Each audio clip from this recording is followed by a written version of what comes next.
Je pense que finalement, au-delà du diagnostic posé, un enfant reste un être en plein développement, qu'il s'agit de stimuler en utilisant un maximum de canaux pour l'aider avant tout à comprendre son environnement et à communiquer avec.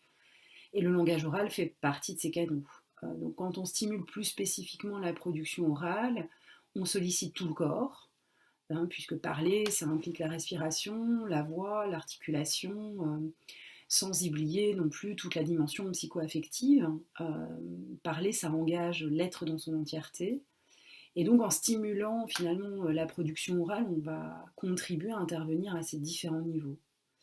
Par exemple, si je demande à un enfant de claquer sa langue, c'est cette même langue qui va lui permettre d'avaler, qui lui permet de produire des sons, puis des mots. J'ai aussi stimulé sa capacité à imiter, hein. Après, voilà, la production orale n'est pas un acte purement mécanique, hein, puisqu'elle implique toute une dimension perceptive. Et c'est ce qui fait en cela un acte hautement complexe.